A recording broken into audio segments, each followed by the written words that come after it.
내가 내 갈 길을 가르쳐 보이고 너를 주목하여 훈계하리로다. 너희는 무지한 말이나 노새같이 되지 말지어다. 그것들은 제갈과 굴레로 단속하지 아니하면 너희에게 가까이 가지 아니하리로다. 악인에게는 많은 슬픔이 있으나 여호와를 신뢰하는 자에게는 인자하심이 두루리로다.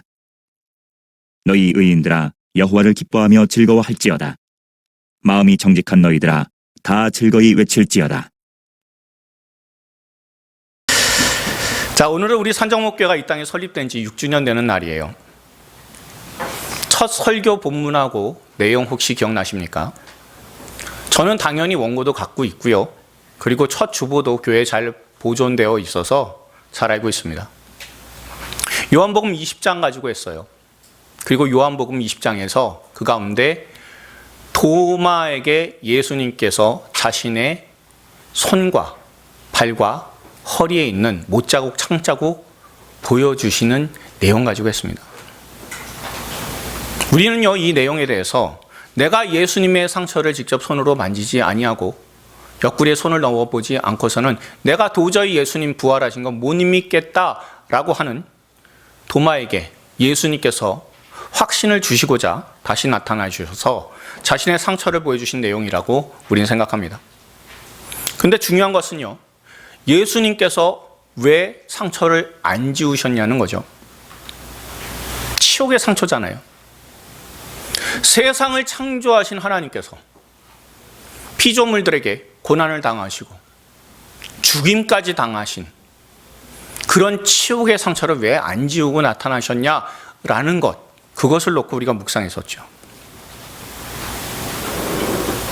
예수님께서는 상처가 그대로 있으신 몸으로 승천하셨으니까 우리가 천국에 가게 되면 예수님의 손에 못자국과 허리에 굵은 창자국을 보고 우리가 예수님이심을 알게 될 것입니다. 그러면 천국에 있는 수많은 영혼 중에서 예수님이 혹시라도 못 알아볼까 봐 예수님의 그 상처를 예수님께서 안 지우셨을까요? 그렇지 않습니다. 다른 10 제자들은 이미 스스로 나무에 못 매달은 죽은 유다를 뺀 나머지 10 제자들은 예수님 만났잖아요. 그런데 하필 그 자리에 도마만 없었습니다. 그리고 도마는 자기가 없는데 예수님 나타나신 게 그것 때문에 삐겼는지 예수님의 십자가의 흔적을 내가 직접 눈으로 보고 만지지 않고서는 내가 예수님 부활하신 거 못 믿겠다라고 강짜를 놓습니다. 그런데 더 놀라운 것은요, 10 제자들과 도마도 함께 있을 때 예수님께서 다시 오셨다는 거예요. 다시 오셔서 제자들에게, 특히 도마에게 손에 못자국과 창자국을 한번 보라고, 그리고 만지라고. 그리고 나서 하시는 말씀이 무엇입니까? 만져보고, 보고, 그리고 믿음 없는 자가 되지 말고 믿는 자가 되라 라고 말씀하셨어요. 그러니까 예수님께서는요, 도마가 믿는 자가 되도록 다시 찾아오셨다는 거죠. 그리고 10 제자가 있는 가운데 도마 한 명을 위해서 다시 오셨으니까 10 제자만큼이나 도마도 소중한 인생이다라는 것을 알려주시는 거예요. 잘 생각해 보세요. 제자들이 있고요, 도마가 못 만났잖아요. 그럼 예수님께서 도마에게 찾아가시면 되는 거예요. 그런데 제자들이 있고 도마가 있을 때 그때 다시 찾아오셨잖아요. 그럼 그만큼 도마에 대해서 소중하게 여기고 계신다는 거죠. 그래서 제가 여러분들에게 이렇게 말씀드렸습니다.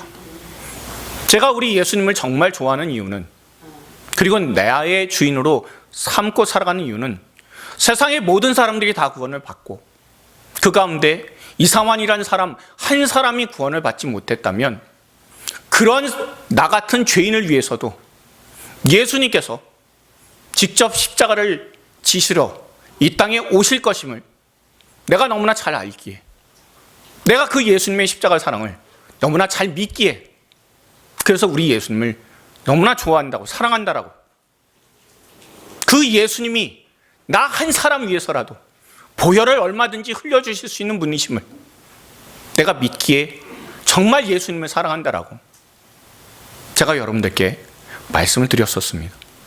혹시 기억나십니까? 그리고 그때 이런 설교를 여러분들께 선포했었던 이유는 딱 하나입니다. 저도 서울에서 목회하면서 사람들에게 상처를 많이 받았어요. 그리고 당시에 우리 교회 개척 멤버들도 사람들로부터 상처를 많이 받은 상태였었습니다. 그래서 설교 제목이 상처의 흔적이라고 해서 상흔이라는 설교의 제목이었었습니다.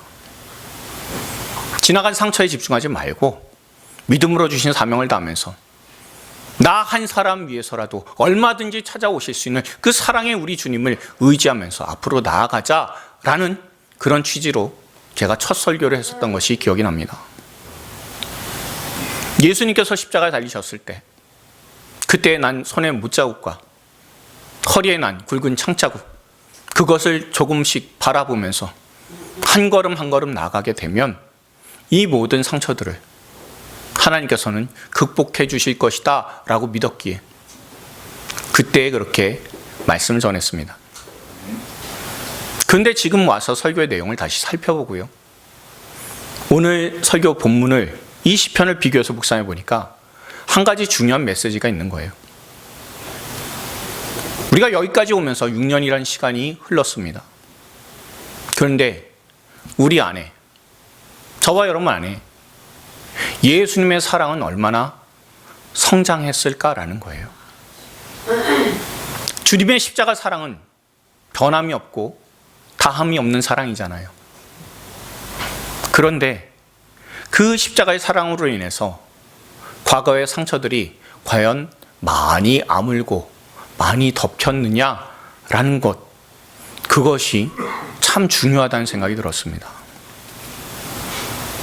예수님께서 십자가에서 못 박히시고 허리에 창을 찔리신 그 상처가 우리를 자신의 목숨보다 더 사랑해 주셔서 그래서 생겨난 상처인데, 그 흔적인데, 저와 여러분에게 상처 준 사람은 어떻게 보면 저와 여러분을 정말 사랑해 주셔서 우리가 이 자리에 있도록 만들어준 사람들인데, 여전히 그 사람들에 대한 원망이 우리 안에 있지는 않은가 한번 생각해 봅니다. 저와 함께 6년의 시간을 보내온 그런 분들도 있고 우리 교회에 출석하신 지 얼마 되지 않는 분들도 있습니다. 그런데 그동안의 시간 지나면서 예수님의 사랑이 저와 여러분들의 마음속에서 얼마나 자랐는지 우리가 한번 점검해 보시길 바랍니다. 그리고 앞으로의 시간들을 예수님의 그 사랑 가운데서 우리 마음이 다시 한번 돌아보고, 그리고 그 예수님의 사랑을 바탕으로 해서 앞으로 가야 할 길을 걸어갈 수 있는 저와 여러분들 다 되기를 소망합니다. 오늘 본문인 이 시편 32편은요, 32편 위에 여러분들 제목처럼 뭐라고 되어 있습니까? 다윗의 마스길이라고 되어 있어요. 마스길이라고 하는 것은 교훈이라는 뜻입니다. 그리고 시편 32편의 사실 제일 중요한 말씀은요, 1절이에요. 우리가 1절을 한번 읽어보도록 하겠습니다. 읽습니다. 허물의 사함을 받고 자신의 죄가 가려진 자는 복이 있도다. 아멘. 자, 그러니까 시편 32편의 전체적인 주제는 뭐냐면요, 복 있는 사람이에요. 복 있는 사람인데 어떤 사람이 복이 있어요? 죄 사함을 받고 가려지는 자가 복이 있다라고요. 우리가 지난주에 묵상을 한 것처럼 아마도 나단 선지자가 다윗을 찾아와서 죄를 지적했을 때 자신의 죄를 자백한 이후에 이 시를 기록하지 않았을까라고 추정을 해요. 그리고 본문 앞 6절을 보니까 하나님 앞에 죄를 사하심을 받지 못했을 때 가장 큰 문제가 뭐냐면 기도가 막히게 된다는 거예요. 기도가 막히고 나니까 본문 앞에 3절처럼 종일 신음하고 뼈가 마르는 것 같은 심한 통증마저도 경험하게 됐다고 해요. 다윗이요, 그 당시에 정말 괜찮은 것처럼, 아무 일 없는 것처럼 그렇게 살아가는 것 같았지만 하나님께 범죄한 이후에 기도가 막히고 영적으로 고통을 당하니까 육신으로도 몸에 병이 생겼다는 것을 우리가 알 수 있어요. 그래서 제가 우리 환우들을 놓고 기도할 때 항상 이런 기도하죠. 하나님, 마음으로부터 병을 몰아내서 육신의 질병도 낫게 하옵소서라고 해요. 그러니까 우리 마음의 질병, 그것을 여러분들께서 몰아내지 않으시면, 예수님의 십자가의 그 사랑으로 회복하지 않으시면 몸에 병이 생길 수도 있어요. 그러니 늘 주님 앞에 기도가 막히지 않도록 주님 앞에 늘 회개하고 주님 앞에 나아갈 수 있는 저와 여러분들이 되기를 바랍니다. 자신과 바세바, 요압 등의 극소수만 아는 범죄여서 다른 신경을 쓰지도 않고 다윗도 태어난 것 같았지만 실상은 다윗이 얼마나 죄 가운데 고통을 받았을지 우리가 알 수 있어요. 나단이 와서 그때 죄를 지적했습니다. 그러니 아주 순식간에 내가 범죄했노라 라고 그렇게 회개가 나오잖아요. 그러니 하나님께서는 다윗이 받는 고통을 알고 계셨어요. 그리고 영원히 소생될 수 있도록 나단 선지자를 보내주신 겁니다. 그냥 다윗에게 꾸짖고 죄를 지적하기 위해서가 아니라 다윗을 정말 사랑하시기에 더 이상 기도가 막히는 일이 없도록, 또한 그 마음과 생각에 온유함과 평온함을 찾을 수 있도록, 뼈가 마르는 듯한 고통 더 이상 느끼지 않도록 나단을 보내주셨다는 것을 우리가 잘 알 수가 있습니다. 이런 하나님의 마음을 다윗도 잘 알고 있기에 자신이 회개해야 한다는 하나님의 말씀을 외면하고 9절에 나오는 말, 절대 안 듣는 말이나 노새처럼 부러운 자기 자신에 대해서 자책하는 목소리를 내요. 그런데 이런 다윗의 회개도 정말 중요하지만 정말 더 중요한 것이 있다면 8절의 내용입니다. 우리가 이 8절 말씀을요, 표준 세번역으로 한번 읽어보도록 할게요. 우리가 읽겠습니다. 주께서 말씀하신다. 내가 가야 할 길을 내가 너에게 지시하고 가르쳐주마. 너를 눈여겨보며 너의 좋은 자가 되어주겠다. 아멘. 다윗이 회개를 하고 나니까요, 하나님은 어떤 분이신지 이제 눈에 보이기 시작하는 거예요. 다윗이 고백한 하나님은 어떤 하나님입니까? 인격적으로 만난 그 하나님은 길을 알려주시고요, 그리고 그 길에서 하나하나 그릇된 부분들이 없는지 살펴주시며 길에서 조언자가 되어주시는 하나님이시다라는 거예요. 그리고 그 조언이 때로는 나단 선지자가 직접 찾아와서 죄를 지적하고 그 이후에 압살롬의 반란을 겪게 되는 것처럼 괴로운 일이다라고 할지라도 하나님께서는 선한 길로 자기 백성을 인도해 주신다라는 것이 다윗의 고백입니다. 이것은요, 다윗이 하나님을 인격적으로 만나지 않고서는 불가능한 거예요. 또한 인격적으로 하나님을 만난 사람들에게는 하나님께서 이렇게 인격적으로 선하게 인도해 주신다는 겁니다. 그러면 하나님의 인도하심이 인격적으로 임하게 된다는 것이 어떤 의미일까요? 그 사람에게 맞도록 가르쳐 주시기도 하고 눈여겨봐서 사람을 이해하고 공감하며 받아들일 수 있는 방법으로 조언자가 되어서 가르쳐 주신다라는 것이 오늘 본문 8절의 말씀입니다. 우리가 8절을 조금 더 자세히, 그것도 하나님의 인도하시는 세 가지 방식으로 구분을 해서 볼 수 있길 바랍니다. 우선은요, 길을 가르쳐 보이신다라는 거예요. 우리는요, 하나님께서 길을 가르쳐 보이신다라고 하면은 꼭 이런 생각해요. 점집 생각해요. 그래서 하나님께서 동쪽으로 가면 귀인을 만날 것이다. 3층 집에 가서 살면 애군이 따를 것이다. 박시성을 가진 사람을 만나면 사업할 때 망한다. 어느 대학 어느 회사에 원서를 넣으면 합격하고 나중에 대박 친다. 서쪽에 산이 있고 남쪽에 길이 있는 회사를 가면 승승장구할 것이다 라고 직접 하나님께서 가르쳐 주시는 것이다 라고 생각해요. 그렇지 않습니까? 하나님께서 직접 길을 인도해 주신다라고 하면 이렇게 생각하시는 분들이 사실 많아요. 그런데 사실 이런 일 안 일어나는 건 아닌데 정말 희귀하게 일어나요. 왜냐하면요, 하나님께서 길을 지시하고 가르쳐 주신다라고 할 때 이 길은요, 히브리어로 네레크라고 하는 단어를 써요. 길이라는 의미 외에 방식하고 방법이라는 의미도 있고요, 태도라는 의미를 갖고 있는 것이 바로 이 길이라고 하는 네레크라고 하는 단어입니다. 그러니까 하나님께서 우리에게 길을 가르쳐 주실 때 갈 길이 어디인지 알려주시기도 하지만 그 길을 차를 타고 갈지 혹은 걸어서 갈지 아니면 뛰어서 갈지를 알려주신다는 의미이기도 하고요. 방법 알려주시니까. 그리고 그 길을 걷게 되는 우리의 마음 자세가 어떠해야 되는가라는 것도 알려주신다는 겁니다. 이스라엘 백성들이 출애굽한 이후에 40년을요. 광야의 길을 걸었잖아요. 그런데 왜 그 길을 걷게 하셨는지에 대한 내용이 신명기 8장 2절에 나와요. 우리가 한번 이 말씀을 읽어볼게요. 읽습니다.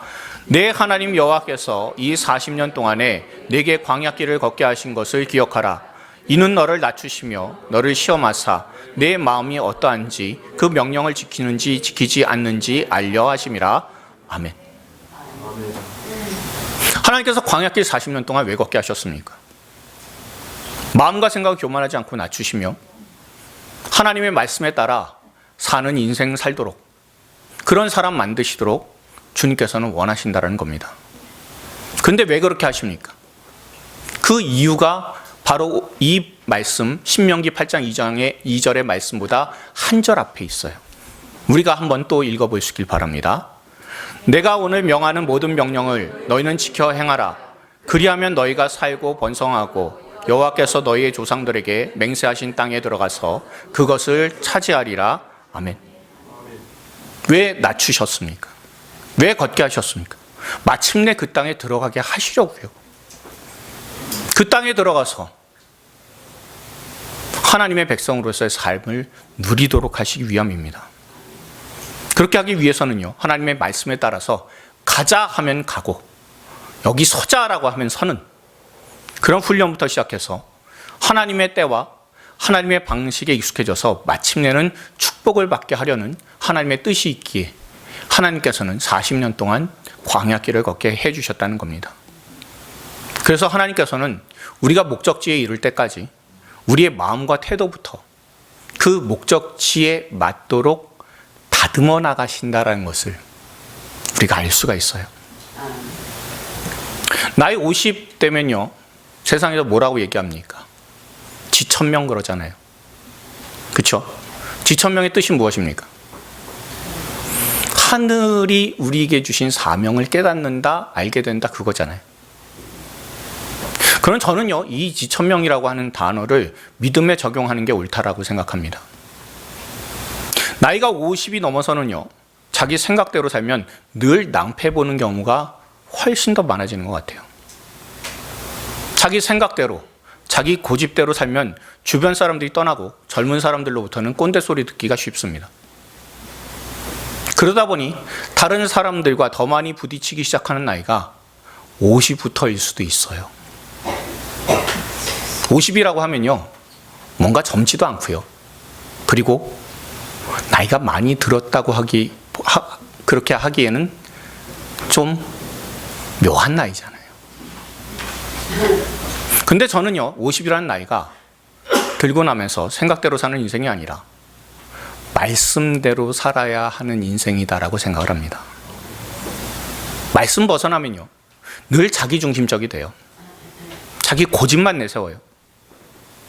우리가 잘 아는 잠언의 말씀 중에 잠언 1장 7절의 말씀이 있는데 우리가 한번 읽어볼게요. 읽습니다. 여호와를 경외하는 것이 지식의 근본이거늘 미련한 자는 지혜와 훈계를 멸시하느니라. 아멘. 여기서 미련한 자라고 했을 때는요, 그냥 어리석고 둔한 자를 의미하지는 않아요. 지천명이라고 하는 단어, 이것을 생각을 해보면 말씀대로가 아니라 자기 생각대로 사는 사람이 바로 미련한 자라는 의미일 겁니다. 가장 미련한 사람, 성경에서도 여럿 나옵니다. 그 중에 한 사람이 누구냐면 애굽왕 바로예요. 그런데 그 바로를 잘 생각해 보십시오. 그 곁에 누가 있었습니까? 모세 있었잖아요. 모세로부터 큰일 나기 전에 이스라엘에게 자유를 주셔서 해방시켜달라고.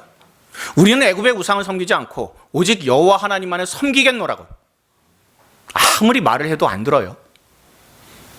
몇 번 얘기했잖아요.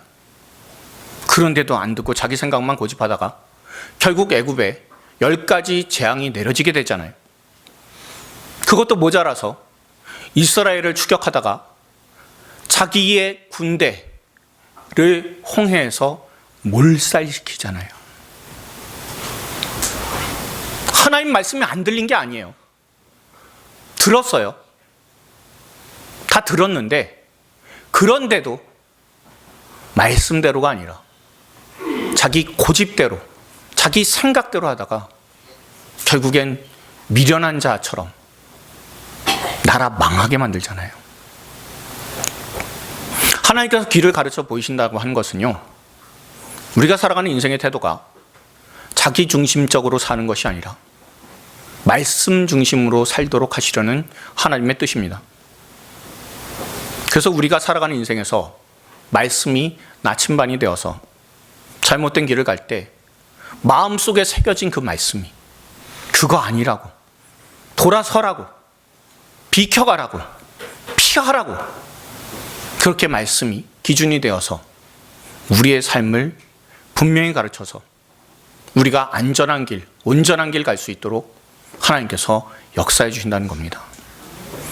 저와 여러분 모두가요, 지금 우리가 걷는 인생길에 있어서 초보자잖아요. 오늘 하루 처음 사는 날이잖아요. 지금 이 순간도 처음 여러분이 예배 드리시고 오늘 하루 생활하시게 되잖아요. 그러니 나이가 많으나 적으나 우리가 걷는 인생길에 있어서 우리는 초보자입니다. 초보자이기 때문에 기준은 내 생각대로가 아니라 하나님의 사명을 깨닫고 말씀 중심으로 갈 수 있는 저와 여러분들 다 되기를 바랍니다. 그래서 늘 하나님의 말씀을 통해서 안전히 걸어갈 수 있는 하나님의 사람들이 다 되기를 소망합니다. 그리고 하나님께서는요, 우리 믿음의 사람들이 가는 길을 항상 주목하신다라고 해요. 주목하다라는 단어는요, 우리가 아까 읽은 것처럼 눈여겨보다라는 그런 말씀입니다. 그런데 히브리어로 하면요, 뭐라고 되어 있냐면 너의 눈이라고 되어 있어요. 눈여겨보다가 아니라 너의 눈이에요, 그냥. 하나님께서 우리를 주목해서 보시는데 제일 먼저는 우리의 눈을 주목하시고 계신다는 거예요. 물론 하나님은 어떤 분이십니까? 우리가 잠언 15장 11절의 말씀이 있는데 이 말씀 한번 읽어볼게요. 읽습니다. 수월과 아바돈도 여호와의 앞에 드러나거든 하물며 사람의 마음이리요 라는 이 말씀처럼 사람의 마음 보시는 하나님이세요. 그런데 마음 다 보실 수 있는 분이 어디를 보세요? 우리의 눈을 보신다는 거예요. 눈에 주목하신다는 거예요. 그리고 하나님은 눈을 깜빡하시거나 눈을 감으시는 분이 아니시라 우리가 뜬 눈으로 일상생활하는 것처럼 뜨고 계신 눈으로 사람의 모든 것을 다 지켜보시는 분이십니다. 사람이 반려동물로 키우는 동물 중에 제일 많이 키우는 동물이 뭡니까? 개예요. 개를 왜 가장 많이 키울까요? 주인에 대한 충성심이 남달라요. 그리고 개는요, 사람하고 닮은 구석이 생각보다 많아요. 일단 개 표정을 한번 보세요. 사람 표정 보기도 힘든데 개 표정까지 봐야 되냐 이렇게 생각하실 수 있지만 개 표정 보시면 얘가 기쁜지 알 수 있잖아요. 그렇죠? 그리고 얘가 화가 났는지도 알 수 있어요. 그리고 사람처럼 뭔가 이해 안 될 때 개는요, 고개를 갸웃거립니다. 때로는요, 삐질 때도 있어요. 아무리 이름 불러도 뒤도 안 돌아봐요, 개가. 그런데 이 개에게 있어서 정말 중요한 게 있다면 개는요, 사람이 봤을 때 뭐가 보이냐면 눈에 흰자위가 잘 보이는 동물 중에 하나예요. 개가요, 흰자위가 보인다는 게 무슨 뜻입니까? 눈동자 어디로 돌렸는지 사람이 확인할 수가 있다는 거예요. 그리고 사람이 개의 눈을 보듯이 개도 사람의 눈을 맞출 줄 알아요. 눈 맞춤으로 소통이 가능한 동물 중에 하나가 바로 이 개입니다.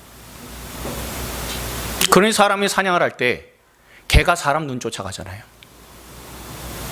그렇죠? 매복할 때 보시면 그래서 조용히 사냥감 이렇게 포수라든가 이렇게 잡으려고 이렇게 보고 있으면 사람의 눈을 쫓아서 개도 그 목표물을 응시하고 있습니다. 그러니까 눈이 소통의 역할을 한다라는 것을 우리가 얼마든지 잘 알 수 있어요. 하나님께서 주목하신다, 내 눈을 응시하신다는 것이 무엇입니까? 내가 가려고 하는 방향을 보시면서 내 마음을 아신다라는 의미이기도 하지만 내 눈높이에 맞춰주신다는 의미이기도 해요. 내가 처한 상황, 나를 둘러싼 환경, 내가 만나는 사람을 내 눈높이에서 보실 줄 아신다는 뜻입니다. 천지를 창조하신 위대하신 하나님께서 나처럼 연약하고 부족한 하나님 앞에 그저 처참한 죄인일 수밖에 없는 사람의 눈높이를 맞춰주신다고 생각해 보십시오. 얼마나 놀랍고 감사합니까? 최근에 묵상한 말씀 중에서요, 제가 정말 마음에 감동이 된 말씀이 있어서 나누고자 합니다. 시편 49편 6절부터 8절의 말씀인데 우리가 한번 읽어볼게요. 읽습니다. 자기의 재물을 의지하고 부유함을 자랑하는 자는 아무도 자기 형제를 구원하지 못하며 그를 위한 속전을 하나님께 바치지도 못할 것은 그들의 생명을 속량하는 값이 너무 엄청나서 영원히 마련하지 못할 것임이니라. 아멘. 아무리 돈이 많아도요, 영혼은 구원 못한대요. 아무리 많은 돈을 들여도 천국에 갈 수가 없다는 거예요. 사람이 아무리 노력하고 애써도 천국 가는 비용이 엄청나다라고, 너무나 비싸서 영원히 마련하지 못한다라고, 그렇게 분명히 우리가 받은 구원에 대해서 알려주고 있습니다. 그런데 예수님의 십자가의 보혈이라는, 핏값이라는 세상에서 도저히 살 수 없는 가격을 지불해 주셔서 예수님을 믿는 사람들의 구원을 이루어 나가셨다는 겁니다. 죄인인 사람이 구원을 자기 힘으로 얻는 것이 불가능하니까 성자 하나님께서 우리와 눈높이를 맞춰주시고자 이 땅에 찾아오셔서 사람이 되셨습니다. 그리고 죄인인 사람이 자기 힘으로는, 자기 돈으로는, 자기 실력으로는 도저히 구원을 못 받는 값비싼 구원을 예수님께서 십자가에 달리셔서 피를 흘려주심으로 우리에게 구원의 은혜를 베풀어 주셨다는 거예요. 너무 구원이란 값이 비싸서 엄두도 못 내고 죄와 사망의 그늘에 주저앉았었던 그런 저와 여러분들에게 십자가로, 그 보혈로 이루신 구원을 선물해 주셨다는 겁니다. 그러니 저와 여러분들요, 우리 예수님께서 이 땅에 찾아오신 것처럼 우리의 시선을 하나님의 시선에 맞출 수 있는 저와 여러분들 되기를 바랍니다.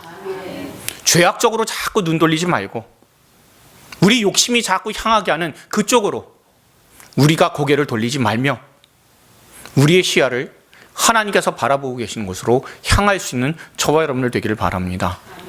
그래서 우리의 눈이 십자가를 주목하는 인생이 될 수 있기를 바랍니다.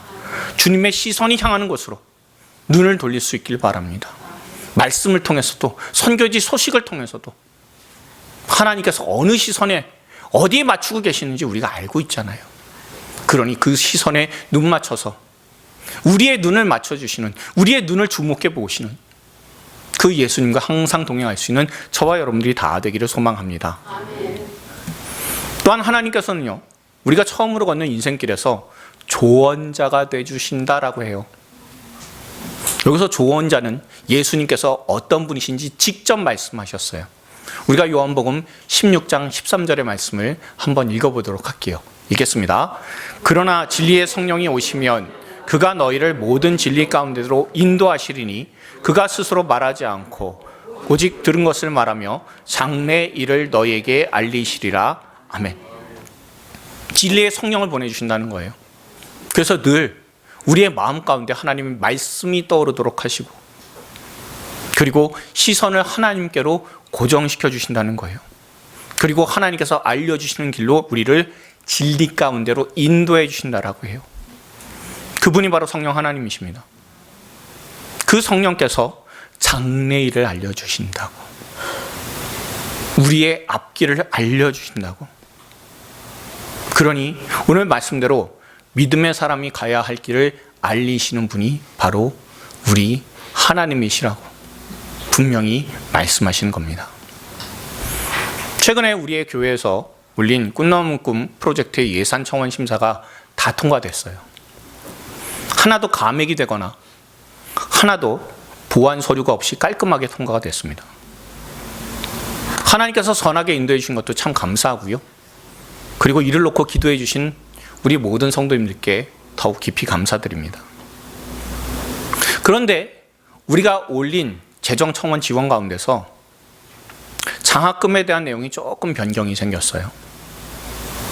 한 해 200만 원씩 10년간 2천만 원에 대한 장학금을 우리 교회 이름으로 이 지역에 있는 학교를 하나 선정해서 그래서 장학금을 주겠다라고 한 그 서류가 인정은 됐는데, 그런데 너무 큰 목돈이니 200만 원씩 10년 동안 끊어서 주겠다라는 거예요.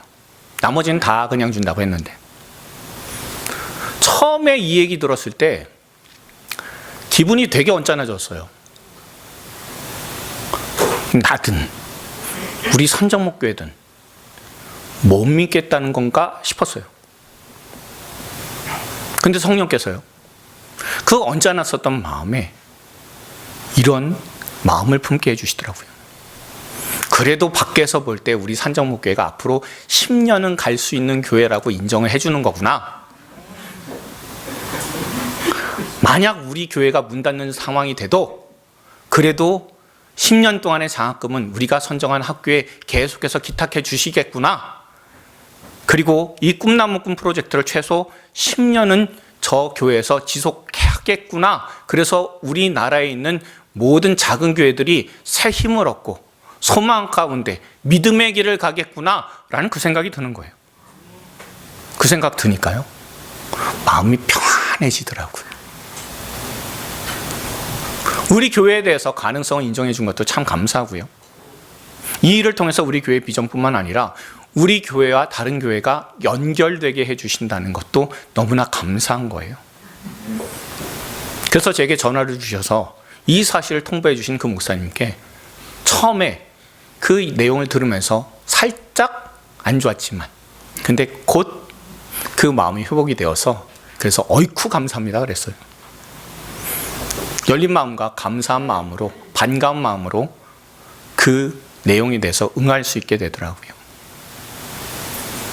장래일이 어떻게 될지 또한 우리 중에 아는 사람이 한 사람이 없어도요, 우리가 잘 알지 못하는 미래를 놓고 나아갈 수 있는 그 이유는 우리 길에 말씀으로 기준을 세우시고 우리의 시야를, 우리의 눈높이를 하나님께 맞춰주셔서, 그래서 우리의 눈높이가 바로 생명을 향할 수 있도록, 십자가를 향할 수 있도록 도와주시며 우리 인생길에 좋은 자 되시는 우리 성령께서 함께 하시기에 우리가 가보지 않은 길 간다 할지라도, 그리고 가야 할 만한 그 길을 갈 때 두렵지 않고 하나님의 선하신 은혜 가운데서 나아갈 수 있다고 저는 오늘 말씀 통해서 꼭 믿습니다. 우리가 날마다 걷는 인생길은요, 우리가 한 번도 안 가보고요, 또한 우리가 가야만 하는 길입니다. 그러니 오늘 말씀 묵상한 대로 하나님께서 가르쳐 주시는 말씀을 기준으로 하고 우리 주 예수 그리스도께서 주목하시는 시선에 우리의 시선을 맞추며 성령께서 조언해 주시는 그 길로 나아갈 수 있는 저와 여러분들이 다 되기를 바랍니다. 그래서 우리 모두가 날마다 처음이자 마지막으로 걷는 이 순간, 이 길, 그 길의 끝에 예수 그리스도께서 우리를 위해서 팔 벌리고 기다리고 계시는 그 은혜의 주님을 꼭 만나게 되는 저와 여러분들이 다 되기를 바랍니다. 그리고 나서 여기까지 인도하시는 하나님께 기쁨으로 감사의 영광을 11절처럼 돌릴 수 있는 저와 여러분들이 다 되기를 주님의 이름으로 축원드립니다. 주변 분들한테 이렇게 권면을 해 주십시오. 내 생각 중심이 아니라 말씀 중심입니다. 한 번 더요. 주님의 시선을 따릅시다. 자, 자, 마지막으로 한 번 더 하겠습니다. 성령의 인도하심에 따라 인생길 갑시다. 네. 꼭 여러분들 기억하셔서 내 중심이 아니라 말씀 중심이고, 내 시선이 아니라 하나님의 시선이며, 세상의 조언이 아니라 성령의 조언을 들을 수 있는 하나님의 거룩한 백성들이 다 되기를 주님의 이름으로 축원드립니다. 자, 우리가 오늘 말씀 이렇게 묵상하고 또한 마음속에 이 소원을 가지고 기도해 볼 수 있길 바랍니다. 하나님, 우리가 가보지 않았지만 가야 하는 인생길을 말씀 중심으로 시선을 주님께 고정하며 성령의 인도하심에 따르는 그런 인생길 가게 하옵소서라고 우리가 마음을 다해서 우리가 한번 기도해 볼 수 있길 바랍니다. 다 같이 기도하시겠습니다.